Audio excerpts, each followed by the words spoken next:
On dit souvent knowledge is power. Tu sais, la connaissance c'est le pouvoir, mais c'est pas vrai. C'est knowledge plus action plus vision. Mais genre, disons knowledge plus action is power. Donc en gros, c'est pas tout de savoir tout.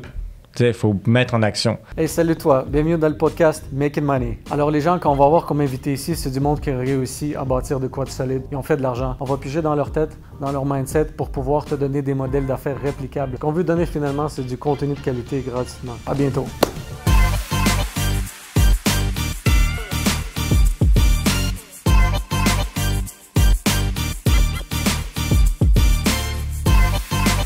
Alright. Hey Denis, merci d'être là aujourd'hui. Merci Nick pour l'invitation, c'est super gentil. On est content de t'avoir parce que je pense que tu te fais une belle réputation dans le monde immobilier. On a même fait une transaction ensemble dans les débuts, puis honnêtement, j'étais très, très surpris parce que tu étais quelqu'un qui allait au-delà de ce qu'il fallait faire. Je pense que tu le voulais, le bloc, hein? Ben, en fait, c'était drôle parce que c'est la deuxième transaction que j'ai fait de ma vie. Puis, il y avait déjà une partie vision derrière. Je me rappellerai toujours, c'est un immeuble. Et puis, en fait, il y a d'autres vidéos qui sont là-dessus. C'est qu'on a fait le plus grand agrandissement en cour arrière à Montréal. Donc, incroyable. En rentrant dans cet immeuble-là, il y avait une porte cochère. Puis, à l'arrière, il y avait 18 places de stationnement. Et puis, avec, comme tu l'entends, l'accent français... Les Européens, ils voient ça, ils se disent, ben là, c'est impossible. Ça, c'est impossible. On est à 100 mètres du métro. C'est impossible qu'il y ait autant de places de stationnement à Verdun. C'est sûr qu'on peut quelque chose. Et puis, je le dis toujours, si j'avais su à quel point ça aurait été de la marge, je l'aurais jamais fait, mais je le savais pas. Donc, on l'a fait. Puis finalement, ça a été un super projet. Et puis, on s'est vraiment bien éclaté. Ah, c'est comme ça qu'on s'est connus. Puis, c'est vraiment une belle relation qu'on a développée depuis. J'aimerais ça aussi, tu sais, on commence comme ça avec l'immobilier, mais j'aimerais ça donner une chance aux gens qui nous écoutent d'apprendre un peu plus sur toi. Puis la meilleure chose de le faire, c'est de ne pas te laisser parler seulement, mais de poser des questions à sens unique. Dans le fond, soit que tu développes un peu sur la question, ça va être des questions rafales, 10 questions, vas-y, développe un peu, ou choisis un des deux. Tu n'as pas le droit de prendre les deux réponses. Je sais que des fois, ça va être tentant, mais le but de ça, c'est que je te challenge un peu. OK. Fait que t'es prêt? Ouais, vas-y, c'est bon. Lève-tôt ou oiseau de nuit? Quand est-ce que tu fais tes projets? Moi, je suis quelqu'un qui me lève tôt. Je me lève entre 4h30 et 5h, maximum tous les jours de la semaine. C'est le moment où je suis le plus productif. C'est le moment où j'ai des masterminds de 5h à 6h le matin, quasiment 3 fois par semaine. Je m'entraîne, je fais mes masterminds. Ça me permet aussi de travailler, puis de pas... Tu sais, tu reçois pas les courriels, t'es pas pollué par les réseaux sociaux. Il y a personne qui va te taguer sur des stories le matin à 5h30 du matin. Là. Donc, je suis vraiment dans une bulle où je peux faire du travail vraiment de qualité. Puis souvent, je découpe mes journées entre le matin, je fais du transformationnel. Donc, je travaille sur ma business. Puis l'après-midi, je fais du transactionnel. Donc, c'est là où je vais, par exemple, passer des coups de téléphone, me balader, aller voir des chantiers ou des choses comme ça. OK. Café ou thé? Je suis plus café. Sauf quand j'arrête le café que je prends du thé, mais je suis plus café. Mais là, je vois que tu étais bien en cravate, mais la question est costume et cravate ou tenue décontractée? Qu'est-ce que tu préfères? Je suis plus tenue décontractée. 80% du temps, je suis en tenue décontractée. C'est quand je suis invité ou alors que j'ai des événements ou autre. Là, je suis plus en suit. Et c'est drôle parce que la seule raison de pourquoi je suis en suit, c'est pour montrer que je suis pas un entrepreneur général.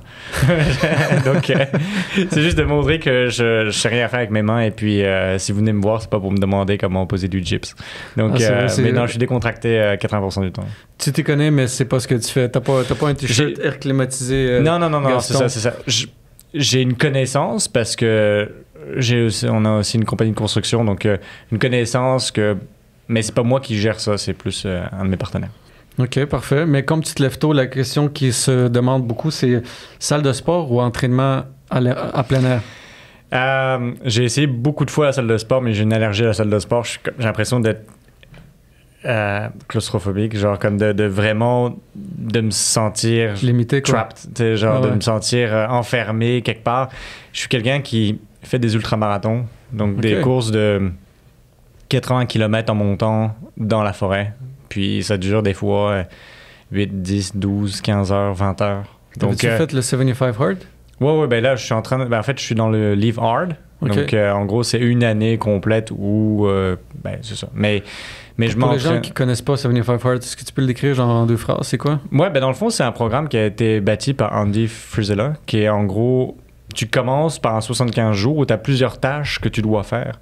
Puis, les tâches en elles-mêmes sont pas si difficiles. Par exemple, lire 10 pages d'un livre, s'entraîner 45 minutes dehors, mais ça peut être marcher dehors. Donc, les tâches sont pas si difficiles. C'est quoi la difficulté, c'est la discipline que tu dois garder et le faire pendant 75 jours. Parce que si tu manques une tâche, une journée, tu recommences au jour 1. Puis ça, c'est comme... c'est ça qui est tough, parce que des fois, tu peux te rendre au jour 46, puis oublier de lire tes 10 pages parce que il t'est arrivé quelque chose dans ta vie, puis hop, tu repars au jour 1. T'es cuit. T'as oublié de lire. Si t'as lu 7 pages, là, t'es cuit, là. T'es cuit. Mais en fait, c'est la discipline, tu sais... Mais c'est qui check? Je veux dire, tu dois vraiment... Il y a personne qui check. C'est toi. Ça dépend de la putabilité. La putabilité, tu l'as envers toi. Et puis pourquoi tu as fait ça? Donc, il y en a qui, au bout d'une semaine, disent « OK, laisse faire, ça sert à rien, etc. » Mais la réalité, c'est qu'en 75 jours, souvent, ça fait 2 mois et demi, tu as le temps de passer à travers des anniversaires, des fêtes d'amis, des barbecues, t'as le temps de passer des moments où genre, je suis malade.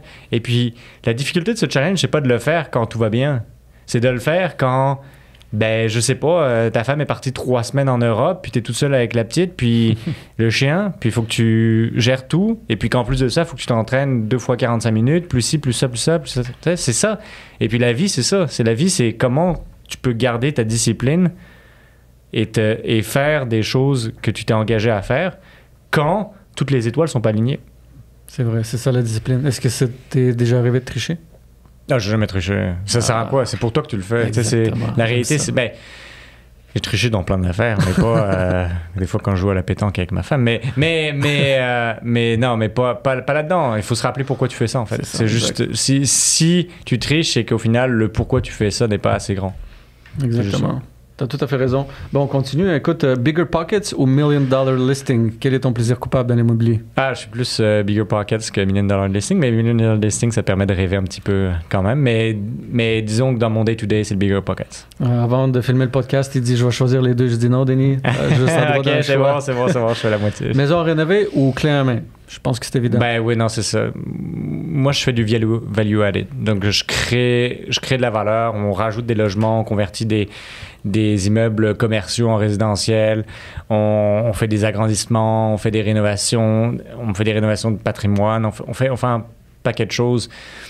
J'ai comme l'impression qu'il y a moins de créativité que tu peux avoir dans le neuf. Puis...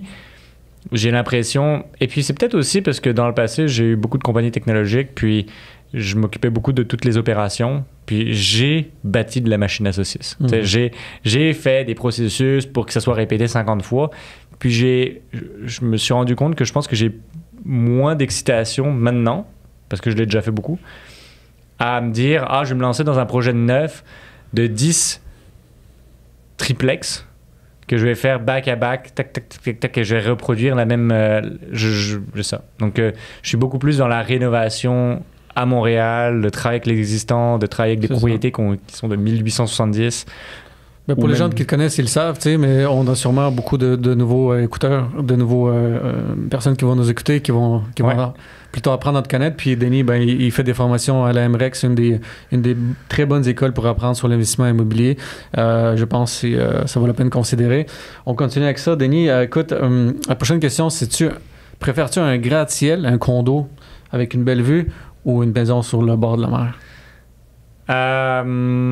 Je pense que je suis plus maison au bord de la mer que condo au centre-ville. C'est parce que ça revient à la question je suis plus à l'extérieur qu'à l'intérieur. Je préfère courir le long de... J'habite à Verdun, je préfère courir le long du fleuve plutôt que descendre de l'entour à condo puis d'aller dans la salle de gym. Mais tu vois, je pense que le puzzle commence à se faire tranquillement. On est capable de saisir quel genre de personne que t'es. C'est ça. Avec ces réponses-là. Si ça serait à choisirais-tu d'écouter un podcast ou un livre audio? Podcast. Moi, je suis plus... Ben oui, voyons les podcasts. Mais non, mais j'écoute beaucoup de podcasts. Et des fois, des podcasts qui n'ont aucun rapport. Et ça, je pense que c'est super important de se lancer là-dedans. Si vous êtes dans l'immobilier ou la technologie ou etc., c'est intéressant de temps en temps écouter de l'immobilier, écouter de la technologie, mais essayez de... ce que j'appelle souvent des cross-reference. De faire des références croisées d'un domaine différent. Et puis ça a été très souvent ultra payant pour moi. Okay. Parce que, je donne un exemple. L'immobilier, c'est quand même un monde qui est assez archaïque. Par rapport à la technologie ou par rapport à d'autres types d'entreprises. Mm-hmm. Puis d'écouter j'ai n'importe quoi, de comment ils utilisent les imprimantes 3D dans l'espace quand les gens font des missions, etc. Ben, des fois, tu apprends des petits trucs en disant « Hey, on pourrait appliquer ça à l'immobilier. » Ou en écoutant un truc de pharmaceutique, ou en écoutant un truc de sport, ou en écoutant genre comment les athlètes de haut niveau se préparent pour des Jeux olympiques. Là, tu te dis « Hey, mais attends, je pourrais utiliser la même chose pour l'immobilier. » Et donc, c'est ça qui fait... Ben, pour ton mindset, pour l'immobilier, c'est ils vivent des moments qui sont difficiles, etc. Je pourrais le réutiliser, moi, dans ma vie personnelle. Puis ça, c'est super important parce que on me connaît comme quelqu'un étant ultra créatif dans mes transactions, que ce soit à la fois pour comment l'optimiser ou comment le financer ou comment tout ça. Mais c'est parce que j'ai pas de barrière. Je reste pas bloqué au statu quo en disant ben là, si Desjardins m'a dit qu'il me finançait 65%, que la banque me finançait 70%, ben si c'est ça, c'est ça. Ben non. Je vais voir, OK, mais est-ce qu'il y a un financement d'entreprise qui peut être utilisé pour ça, si je mets mon entreprise opérante là-dedans, etc. Et puis que... C'est ça. Si j'ai bien compris, le fait d'être un peu général dans ce que tu écoutes dans les podcasts, mais en même temps très pertinent, ça t'aide à être plus créatif parce que tu as un sens de vision un peu plus large que la plupart des personnes qui sont pognées dans un monde où est-ce que c'est du 5 à 7, où est-ce qu'ils font ce qu'ils font tous les jours, c'est répétitif, quoi. Ben, c'est répétitif. Et puis même, tu sais, par exemple, comment ils financent les terres en agriculture?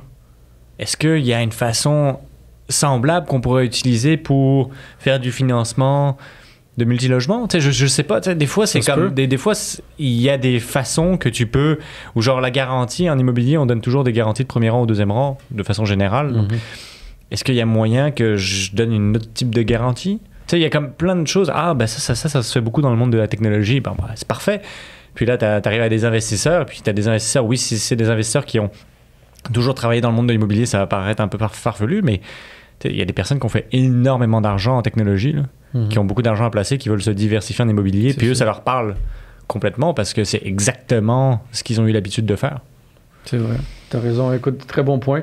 L'autre question, c'est Shark Tank ou Apprentice? Moi, je suis plus Shark Tank. Beaucoup plus Shark Tank qu'Apprentice.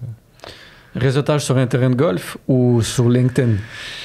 À LinkedIn, je suis vraiment pas très fort là-dessus, mais je suis plus golf. Ben, je suis pas très bon en golf, mais l'avantage, il y a une anecdote qui est vraiment bonne là-dedans, c'est que j'avais un mentor qui me disait, si tu veux poser une question rapide à quelqu'un, tu prends un café avec. Si tu veux lui demander son avis sur quelque chose, tu vas dîner avec. Si tu veux apprendre à le connaître, tu vas jouer au golf. Pourquoi? Parce que d'un côté, ça dure 15 minutes avec le café, 1 heure, disons 1 heure, 1 heure et demie avec le lunch, et peut-être 4 heures avec le golf. Là. C'est une activité où c'est pas comme si tu courais et puis t'étais essoufflé et puis t'arrives pas trop à parler. Non, t'es en voiturette, là. Puis ça dure 4 heures, là. T'es pogné avec, là. Donc, tu sais... Mais c'est ça. Donc, si tu veux vraiment apprendre à connaître quelqu'un, c'est pour ça que ça fait pas longtemps que je fais du golf. Là, ça doit faire... 2 ans et demi, je me suis entré. Moi, là, c'est 100% stratégique. Je me suis dit, écoute, c'est quand même un sport réservé à une certaine élite. Là. Genre, t'as des bâtons de golf qui coûtent 1000, 2000, 3000 pièces. Ouais, c'est ça. C'est pas en tout mon truc. Moi, j'ai réalisé qu'il y avait une grosse partie qui était de la technique. Donc, mais en gros... ça reste un sport où des fois tu peux te mettre dans des foursomes le vendredi matin à 7h, puis tu es entouré d'un pharmacien, d'un chirurgien, puis d'un entrepreneur en technologie. Là. Meilleure façon de faire du réseautage. C'est vrai, tu as raison. Puis en même temps, ce que le monde dit souvent aussi, c'est qu'en jouant à un sport avec quelqu'un, tu apprends à connaître la personnalité, puis la manière qu'il gère ses émotions, puis la manière qu'il réagit dans les moments où est-ce qu'il vient de manquer sa shot. Tu sais, mettons, tu embarques dans un investissement avec un partenaire, puis les choses vont mal, ben, tu vas savoir quel genre de réaction tu vas avoir de lui, peut-être en jouant un couple de jeux avec lui, voir de la manière qu'il réagit. Bon. Est-ce qu'il se frustre? Est-ce qu'il pitch les choses par la fenêtre? Est-ce qu'il te crie après parce qu'il te blâme toi? Puis c'est comme ça que tu vas savoir exactement à quoi t'attendre. Est-ce qu'il pense que tu as eu de la chance? Est-ce que, tu sais, c'est très pertinent ce que tu viens de dire. Oui, exact. Écoute, c'est ça, les questions à Raphaël sont terminées. On embarque dans le vif du sujet. On embarque dans le vif du sujet. Tu sais, le podcast, dans le fond, c'est fait pour inspirer les jeunes entre 18 ans et 35 ans qui sont peut-être dans une job de 5 à 7, pas 5 à 7, mais plutôt 9 à 5, qui sont poignés dans une job à faire. Puis ils rêvent d'une belle vie, ils rêvent de pouvoir vivre d'une liberté financière. Puis nous, ben, tant qu'à être là, en étant des leaders dans l'immobilier, moi je suis courtier vice-président de chez PMML, toi tu es investisseur aguerri avec beaucoup d'expérience. Tu sais, on peut-tu donner une couple de trucs à ces jeunes-là pour pouvoir sortir du rat race puis embarquer dans une vie potentiellement qui va leur amener un peu plus de flexibilité, de bonne humeur, d'argent, quoi, liberté? Ben, c'est ça qui est vraiment difficile avec l'environnement actuel et puis tout ce qui est TikTok, Instagram, etc. C'est que justement, la seule chose que tu vois, c'est des success stories. La seule chose que tu vas voir, et c'est pareil, là, quand moi je suis sur Instagram ou autre, tu sais, quand tu postes des choses, c'est des bonnes nouvelles. Tu postes des bonnes nouvelles, tu postes des j'ai fait vraiment un super bon deal là, ça a toujours été bon, etc. Parce que ben, c'est moins glamour de poster écoute, là, j'ai perdu 1 demi-million là-dessus ou autre. T'sais. Donc, c'est sûr que c'est. Donc, le premier conseil, là, c'est juste de ne pas se fier aux apparences. Mais vas-y, avec la question précise, mettons, les jeunes adultes sont pris dans la routine de 9 à 5. OK. Y a-t-il des vraies possibilités de retrouver du temps pour investir en immobilier? Bien, le temps, OK, ça, c'est très bonne question. Je vais te redire là-dessus. On manque jamais de temps dans la vie. Tout est une question de priorité.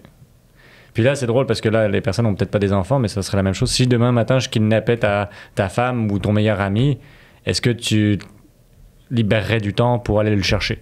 Clairement, oui. Donc, tu sais, il y a jamais eu personne qui a été capable de me dire que ça, c'était pas une question de priorité. Alors, à chaque fois que la personne me dit « Ah, mais là, Denis, j'ai pas le temps de m'entraîner, j'ai pas le temps de faire de la prospection. » OK. Bon, déjà, première chose, est-ce que pourquoi tu le fais, c'est important? C'est pour gagner de l'argent. OK, ben ça, c'est pas assez. Parce que tu pourrais gagner de l'argent en faisant de la crypto, tu pourrais gagner de l'argent en faisant un paquet d'affaires. C'est quoi derrière le gagner de l'argent? L'argent, c'est un moyen, c'est pas une fin. Tu comprends? C'est un moyen pour faire quelque chose. Ton vrai pourquoi? Tu vas faire quoi avec l'argent? Tu vas faire quoi avec l'argent? Et puis, tu sais, après ça, c'est quoi les prochaines étapes, etc. Mais outre ça, c'est comme, imaginons, on prend la prospection. Tous les matins ou tous les soirs, je vais chercher des numéros de téléphone des propriétés qui sont dans mon secteur ou autre, OK? Mais j'ai pas le temps, là. J'ai pas le temps parce que là, j'ai un examen, OK? Mais je comprends, là. Un examen, t'en auras là comme t'en auras dans les prochaines semaines, puis dans les prochaines semaines qui suivent. Je suis malade. Ça arrivera que t'es malade. Mais la réalité, c'est que, comme je le disais au début, qu'est-ce que tu fais quand t'as une roche dans ton soulier. Donc, c'est vraiment une question de priorité. Genre, à quel point t'es commit, à quel point t'es imputable, à quel point t'as envie de le faire. Si t'as envie de le faire, tu vas te lever 1 heure plus tôt, tu vas te coucher 1 heure plus tard, tu vas faire ce qu'il y a à faire. Fait que selon toi, c'est pas le temps mis en place pour le travail. Ça n'a jamais été une question de temps. Tu sais, c'est très facile, là, 9 à 5, là.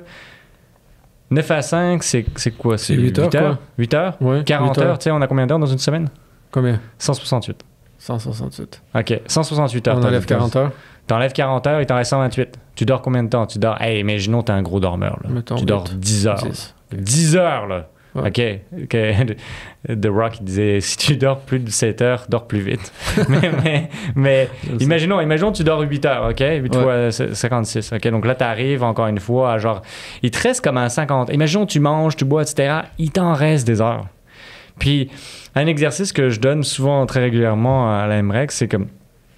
Prenez votre téléphone. Sur votre téléphone, tu as l'utilisation de tes applications. Mm-hmm.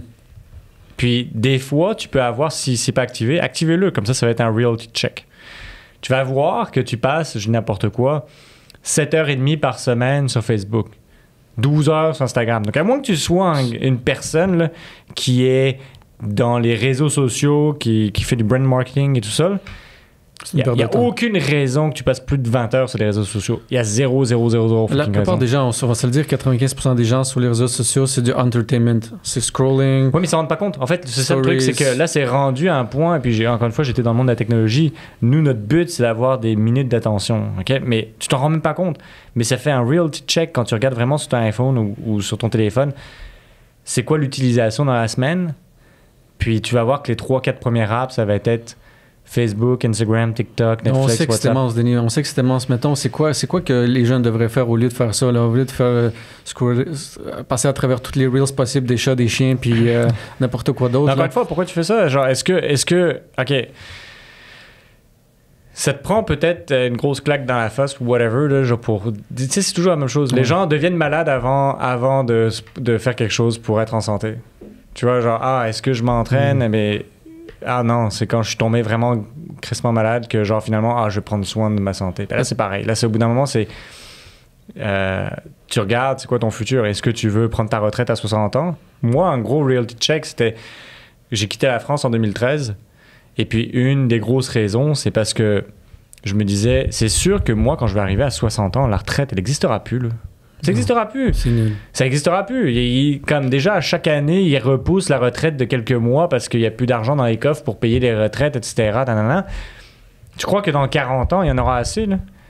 Puis toutes les personnes qui attendent... je suis désolé, là, mais genre... Toutes les personnes qui attendent la PCU ou les choses comme ça, là, qui est de se faire nourrir par maman oiseau, là, et puis de se dire, tiens, on va tout te donner. Ça marche pas, là. Genre, au bout d'un moment, il faut que tu sois imputable envers toi-même. C'est le contraire de l'indépendance financière. C'est dépendance financière. C'est la dépendance financière. Et puis, encore une fois, c'est juste pour te déresponsabiliser. 100% du temps. Pourquoi? Parce qu'au moins, tu peux blâmer quelqu'un d'autre. Ben là, ça n'a pas marché parce que le gouvernement m'a pas donné mes allocations. C'est pas marché parce que... Non, mais là, au bout d'un moment... Genre, c'est quoi que tu veux et c'est quoi les efforts que tu mets alignés pour avoir ce que tu veux? Très, très pertinent. Très pertinent. Et on a un peu dérapé sur la question. C'est pour ça les questions, tu sais, ça se peut qu'on passe pas à travers toutes les questions, puis j'en ai fait beaucoup juste au cas où, parce que je sais que t'aimes ça. Puis, pas que t'aimes ça, mais c'est que t'es quelqu'un qui lit beaucoup.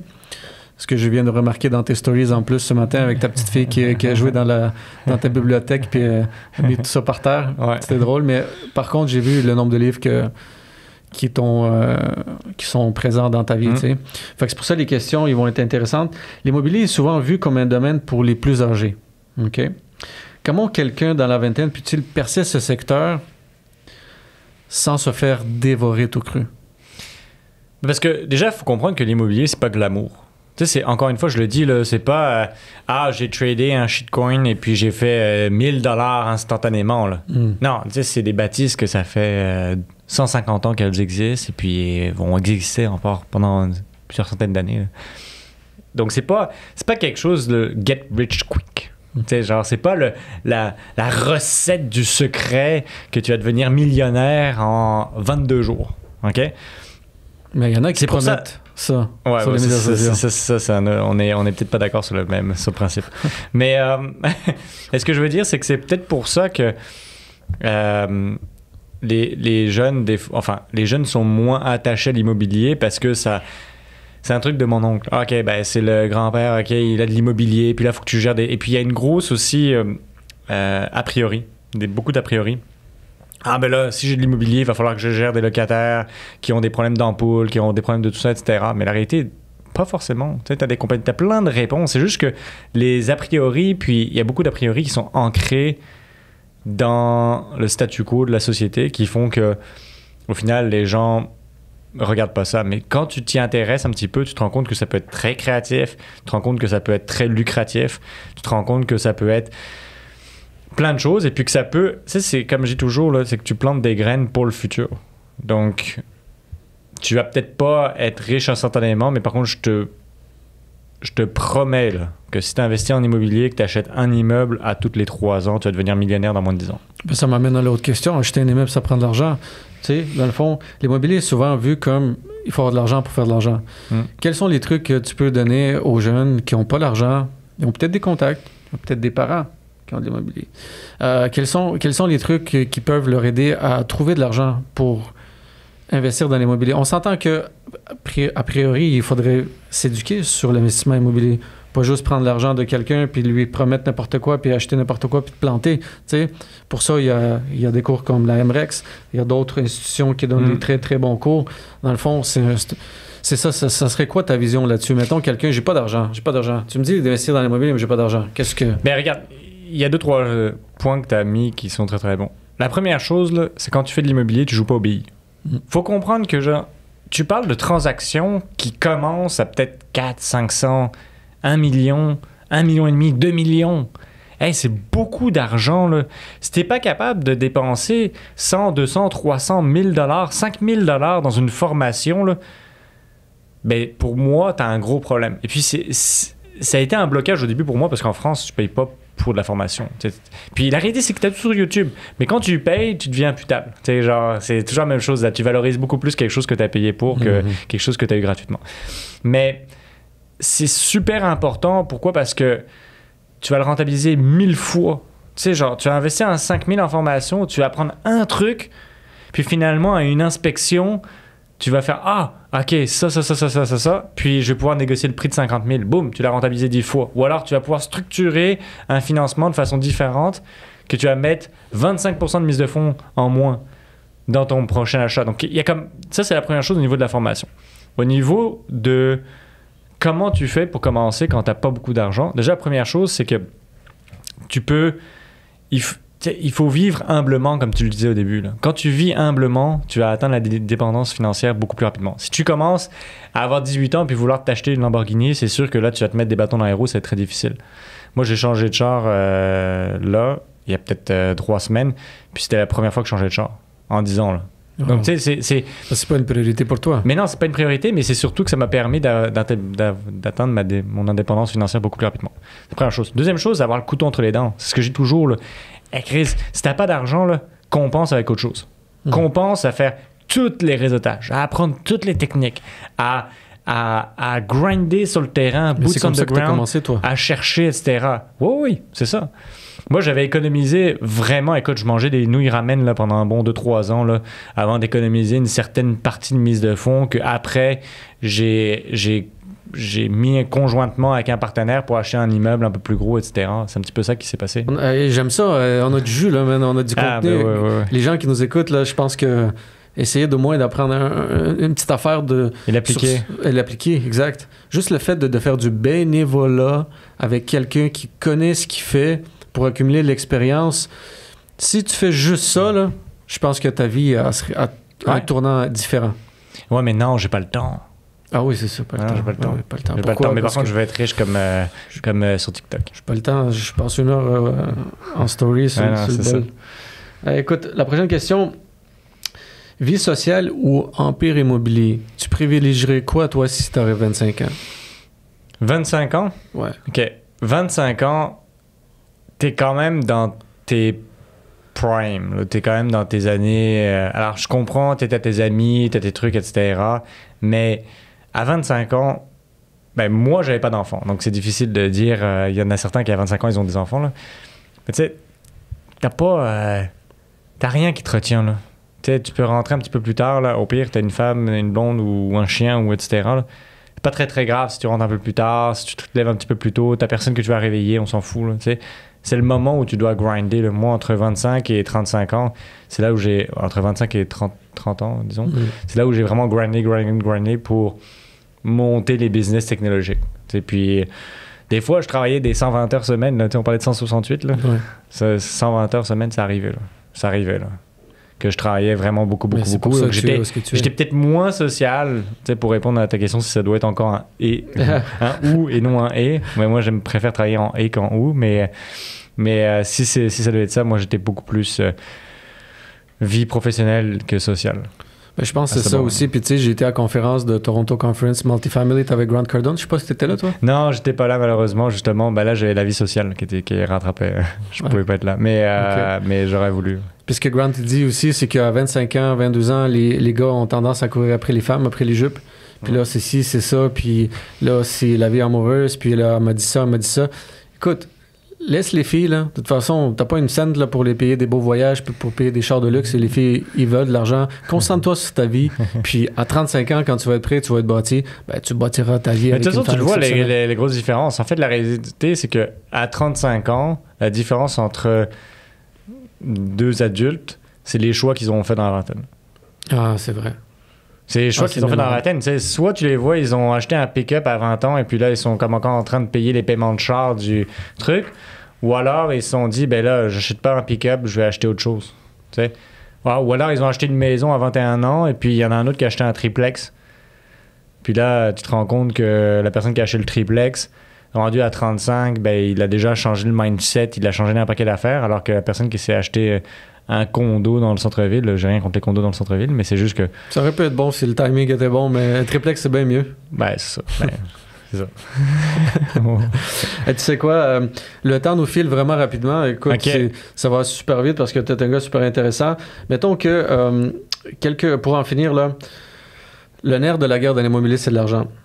Quelles sont tes astuces professionnelles pour dénicher des fonds nécessaires afin de boucler ton premier deal? Mettons que tu as déjà les compétences, tu as suivi les formations, différentes formations. Tu ferais quoi, toi? Mettons... Ben, je passe... un truc, encore une fois, basic, là, mais je passerai à l'action. On dit souvent « knowledge is power ». La connaissance, c'est le pouvoir, mais c'est pas vrai. C'est « knowledge plus action ».